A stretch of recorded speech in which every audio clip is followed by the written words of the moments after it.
आनंद आनंद परमानंद सतगुरु मगनानंद जी साहिब सत्संग आश्रम डेरा सतगुरु पीतानंद जी साहिब धाम निगाना जिला भिवानी हरियाणा के सौजन्य से सेंट मैथ्यू ने कहा है, हे स्वामी तूने मुझे 5 तोड़े गुण सौंपे थे, देख मैंने 5 तोड़े और कमाए हैं।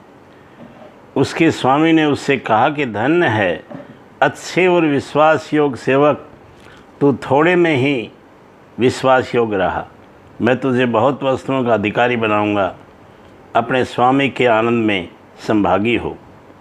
रावलपिंडी का जिक्र है। एक बंगाली बाबू एक दफ्तर में नौकर था, बहुत प्रेमी और अभ्यासी था। एक बार जब बड़े महाराज जी ने उससे पूछा कि क्या मन वश में आया, मन अंदर शब्द के साथ जुड़ता है? तो उसने कहा जी हाँ आया, लेकिन बड़ी मुश्किल से आया। आपने पूछा किस तरह? उसने कहा जब मैं घर लौटता हूँ नहा धोकर भजन पर बैठ जाता हूँ और जब तक अंदर लज्जत नहीं आती रोटी नहीं खाता हूँ। नौकर से कह देता हूँ कि तू रोटी पकाकर अपनी खाकर मेरी रख कर सो जा, मेरा इंतजार न करना। कभी कभी रात के बैठे सुबह के 3 बज जाते हैं, तब कहीं जाकर बिगड़ा मन ठहरता है। जब मन अंदर ठहरता है, लज्जत आती है, तब उठकर रोटी खाता हूँ, नहीं तो नहीं खाता। अगर मन के कहे लगे तो यह भक्ति नहीं करने देता। सभी महात्मा यही कहते आए हैं, अगर मन के कहे लगोगे तो यह सीधा नरकों को भागी बना देगा। महाराज जी ने कहा है, अंत समय सतगुरु के द्वारा चेताए गए जीव को लेने यम काल नहीं आता, सतगुरु स्वयं आकर आत्मा को अपनी साथ ले जाते हैं। बाबू ब्रिजलाल पोठेहार के रहने वाले एक सत्संगी थे। बड़े महाराज जी को नंबर 8 माउंटेन बैटरी पर मिले थे। वे क्लर्क थे। एक बार लंबी छुट्टी पर जब वे परिवार सहित वहाँ गए हुए थे तो बीमार हो गए। जब मौत आई तो पास बैठे सब घरवालों से कहा कि सब बाहर हो जाओ ताकि सतगुरु आ जाए।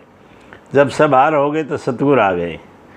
इतना में एक डॉक्टर घरवालों को बाहर देखकर बोला कि अंदर चलो ब्रिजलाल को देखें। अब वह तो अपने ध्यान में मगन था। बिना बताए डॉक्टर ने शराब और अंडे से बनी हुई दवाई उसके मुंह में डाल दी। उसने पूछा कि क्या पिलाया? डॉक्टर ने जवाब दिया कि दवाई है। उसने कहा कि तुमने बहुत बड़ा पाप किया। सतगुरु आए हुए थे, लेकिन अब वह यह कहकर चले गए कि 4 दिन और तड़फ ले, फिर तुझे ले जाएंगे, क्योंकि तेरे मुंह में शराब और अंडे डाले गए। वह 4 दिन तड़फता रहा। आखिर अपनी पत्नी से बोला कि तू मेरी अर्धांगिनी है, मेरी आखिरी सेवा कर ले, फिर मौका नहीं मिलेगा। उसने पूछा क्या? ब्रिजलाल ने कहा कि दरवाजे पर बैठ जा, जब तक मेरी जान न निकल जाए उठना नहीं और किसी को अंदर नहीं आने देना। पत्नी ने ऐसा ही किया। सुकर्मों का हिसाब चुकाए बिना छुटकारा नहीं होता। अगर भूल से जहर खा लिया जाए तो भी उसके असर से नहीं बचा जा सकता। ऐसी घटनाएं होती रहती हैं कि अंत समय अभ्यासी पूरे होश में चौड़ा छोड़ते हैं। महाराज जी ने फिर कहा है, कोई भी इंसान जो अपनी रूहानी ताकत का इस्तेमाल इस दुनिया की हालत सुधारने के लिए करता है, वह अपनी ताकत को बर्बाद करता है। उसकी रूहानी ताकत कम हो जाती है और वह ज़्यादा ऊंची रूहानी शक्ति प्राप्त करने का मौका खो देता है। आगे की तरक्की के लिए रूहानी ताकत को संभाल कर रखना ज़रूरी है। जब बड़े महाराज जी कोहमरी में थे, वे गांव में गए। वहाँ नया थाना बना था। आप वहाँ के बिल चेक करने गए थे। रहने के लिए आपको एक चौबारे वाला कमरा दिया गया। उस कमरे से थोड़ा नीचे एक समाधि बनी हुई थी। कमरा बड़ा हवादार था। जब रात को आप वहाँ सोए तो पूछा कि ये समाधि किसकी है? पता चला कि बाबा कल्ला की समाधि है। बाबा कल्ला एक कमाई वाला साधु था, अच्छा बासी और रिद्धि सीधी वाला था। वह एक पहाड़ी इलाके में रहता था। औरतें और आदमी उसकी झोपड़ी के इर्द गिर्द पशु चराते थे। जब कभी लोग अपने पशुओं को ऊंची पहाड़ी पर ले जाते तो कभी कभी वह वहाँ से जानवर नीचे गिर पड़ते और मर जाते थे। एक बार जब एक औरत की भैंस पहाड़ी से गिरकर मरने लगी तो उसने चिल्लाकर आवाज़ दी, बचाना बाबा कल्ला, मेरी भैंस को बचाना। भैंस बच गई। जब वह भैंस बच गई तो वह औरत चुपचाप उसको लेकर अपने घर की ओर चल पड़ी। जब बाबा कल्ला की कुटिया के पास से निकली तो बाबा ने उससे कहा, जिसने भैंस बचाई है अब उसकी बात भी नहीं पूछती। धीरे धीरे लोगों में एक खबर फैल गई कि बाबा कल्ला ने एक औरत की भैंस बचाई। बाबा कल्ला ने कुछ गायें पाल रखी थी। उससे पहाड़ी पर छोटे मोटे शेर और अन्य खूंखार जानवर घूमते रहते थे। एक दिन एक शेर ने उस गाय पर हमला किया और उसकी 2 गायें मर गई। लोगों ने कहा कि बाबा तेरी गायों को शेर ने मार दिया। इस पर वो बोला, मेरी गायें रात को आप ही यहाँ से आ जाएंगी।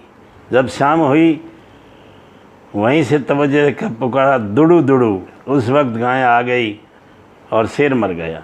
इस घटना को सुनकर बाबा कल्ला की बड़ी चर्चा हुई।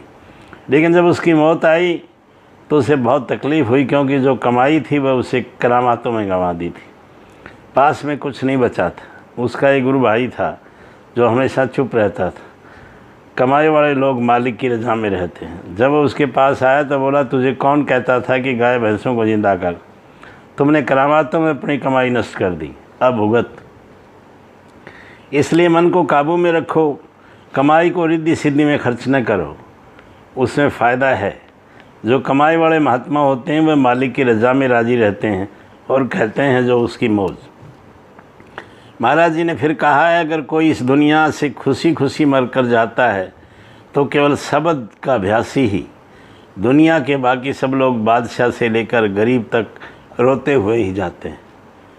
ढिलवा गांव का जिक्र है कि स्त्री शरीर छोड़ने लगी तो अपने घर वालों को बुलाकर कहा, सतगुरु आ गए, अब मेरी तैयारी है। उम्मीद है कि आप मेरे जाने के बाद रोओगे नहीं, क्योंकि मैं अपने सच्चे धाम को जा रही हूँ। इससे ज़्यादा और खुशी की बात क्या हो सकती है कि सतगुरु खुद साथ ले जा रहे हैं। उसके बेटे कहने लगे कि हमारा क्या होगा? तो वह शांति से बोली, आप खुद संभालो। जब मौत के वक्त गुरु सामने आ जाए तो और क्या चाहिए? अगर आप टाट का कोट उतार कर मखमल का कोट पहन लें तो आपको क्या घाटा है? अगर आप इस गंदे देश से निकलकर कुल मालिक के देश में चले जाएं तो आपको और क्या चाहिए? महाराज जी ने कहा है, मन लज्जत का आशिक है, स्वाद का प्रेमी है। अगर इससे पहले से कोई अच्छी चीज़ मिल जाए तो वह यह पहली को छोड़ देगा, दूसरी की ओर पीछे दौड़ेगा। इस दुनिया को करोड़ों लज्जत दे दें, मन वश में नहीं आता। एक बार एक सत्संग के दौरान एक आदमी खड़े होकर बड़े महाराज जी से विनती करते हुए अपनी किसी भूल की क्षमा मांगी। अपनी दीनता को दर्शाते हुए उसने अपने गले में जूतों की माला डाल रखी थी।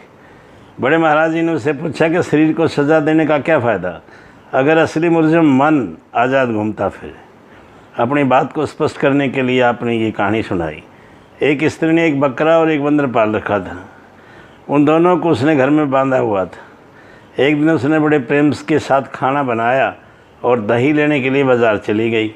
बंदर ने अपने हाथों से अपनी रस्सी खोलकर रोटियां खाकर बकरे की रस्सी खोल दी और अपने गले में उसी तरह अपनी रस्सी डाल ली।